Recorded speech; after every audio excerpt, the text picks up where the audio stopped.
বলছি, লাগে না বলি নাই, তবে মাঝে মাঝে পড়লেই চলে। ফতোয়া ঘুরে গেছে।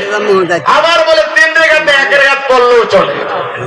এটা তাদের ফতোয়া। আমাদের, আমরা যারা মাযহাব মানি, মানে কি মানি না? আমাদের ইমাম আছে না নাই? আছে না নাই? আল্লাহই তো বলেছে, আল্লাহ মানো, রাসূল মানো, ইমাম মানো। আতিউল্লাহ আতিউর রাসূলা উলিল আমরি মিনকুম। আল্লাহ মানো, রাসূল মানো, সামনে কি মানো? অতএব আমরা বেতরের নামাজ কি পড়বো না ছাড়বো? কয় রাকাত পড়বো? আবার এখন নতুন ফতোয়া আছে, কয় জুমার আগে আর পরে কোনো সুন্নাত নাই। নাউজুবিল্লাহ। নাউজুবিল্লাহ। ইমাম তিরমিজির মতো মুহাদ্দিস যিনি বলছেন, মান কানা ফি বাইতি হাযাল কিতাব কান্নামা নবীয়্যু তাকাল্লামু, যার ঘরে আমার তিরমিজি আছে, তিরমিজি শরীফ যে পড়লো, সে যেন মদিনার নবীর সাথে কথা বলল। তিনি বলে দিলেন, নবীর প্রিয় সাহাবী আব্দুল্লাহ ইবনে মাসউদ, যাকে বলা হয় রাইসুল ফুকাহা, সাহিবু আসরারুন নবী সাল্লাল্লাহু আলাইহি ওয়াসাল্লাম, সাহাবায়ে কেরামের ভিতরে সর্বশ্রেষ্ঠ ফকিহ সাহাবী হযরত আব্দুল্লাহ ইবনে মাসউদ রাদিয়াল্লাহু, ঠিক রাখুন। তারা যে রওয়ায়াত করলেন, নবী জুমার আগে পড়ছেন, কখনো 2 রাকাত পড়ছেন, 4 রাকাত পড়ছেন, পরে 4 রাকাত পড়ছেন, এগুলি কি বাদ হয়ে যাবে? এই সাহাবায়ে কেরামের আমলগুলি কি মিথ্যা আমল হবে? তাহলে মৌলবী যে আজকে বলা শুরু করে যে কোনো আমল নাই, আমরা কি এই জুমার আগে পরে কবলাল জুমা, বাদাল জুমা পড়বো কি পড়বো না? পড়বো। যেখানে পড়বো কি পড়বো না? কারা কবলাল জুমা, বাদাল জুমা পড়বেন? নারায়ে তাকবীর, নারায়ে তাকবীর।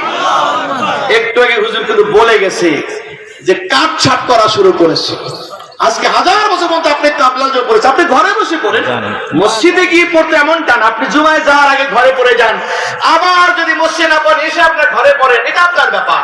তবে যেহেতু আমাদের ঘরগুলি সুন্দর না, আবার আমি যখন যাব মসজিদে সুন্নাত পড়ে ফরজ, মাঝখানে আমি দুনিয়াবি কথাবার্তা বলি, এটা আমাদের নেশা হয়ে গেছে। এই সুন্নাত নামাজ পড়ে নামাজের আহম্মিয়ত এটা থাকে না। বিদায় এই সমাজে আমরা যারা আছি, আমাদের জন্য মসজিদও সুন্নাত পড়ার উপযুক্ত জায়গা, কথা ঠিক না? ঠিক। কিন্তু যদি কোনো ব্যক্তি এমন হয় যে না, সে এমন চোখান্না, একবারে মোরাকাবা হালে মসজিদে যায় আর ফেরে, মোরাকাবা ভাঙ্গে না, সে ঘরে সুন্নাত করে মসজিদে যাবে, আয়েশা আবার ঘরে পরে পড়তে পারে, কোনো বাধা নাই। কারণ রাসূল বলেছে, লা তাজালু বুয়ুতাকুম কুবুরা, তোমাদের ঘরগুলিকে কবর বানাইও না। ঘরগুলিকে বানাইও না। কবরে যেরকম নামাজ হয় না, কবরে কি নামাজ হবে? কবর কি নামাজের জায়গা না? কবর নামাজের জায়গা না, মসজিদ তো সেজদার জায়গা।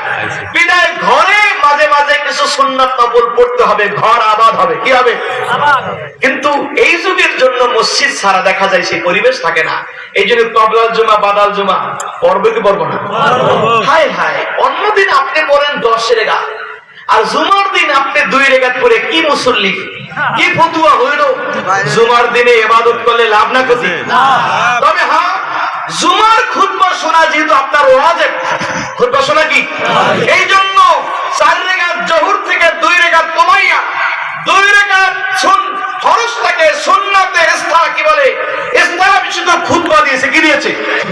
এই জন্য নামাজ যেরকম বাংলায় হয় না, খুতবাও বাংলায় চলবে।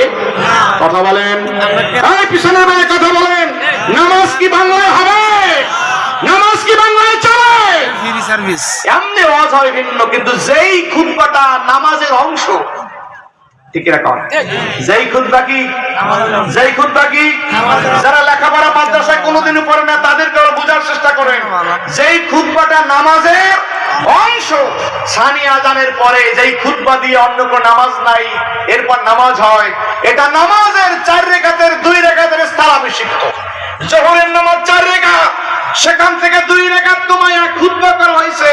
ওই 2 রাকাত নামাজের স্থলাভিষিক্ত খুতবা।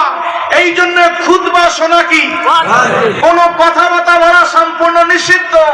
এমনকি পাশে বসে যদি কেউ কথা বলে তাকে আপনি চুপ করতে নিষেধ করতে, এটাও হাদিসে মারা, ঠিক না?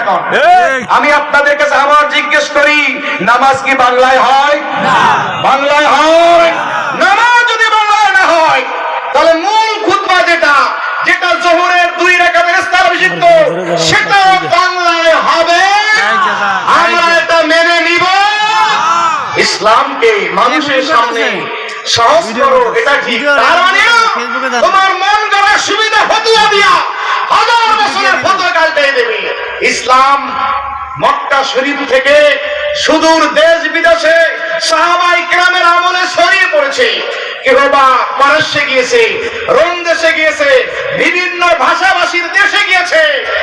সেই সমস্ত সাহাবায়ে কেরাম টাকা দিয়া, লোক দিয়া আজমিদের ভাষা শিক্ষা করেছে, শিক্ষা করার জন্য অর্থ ব্যয় করেছে।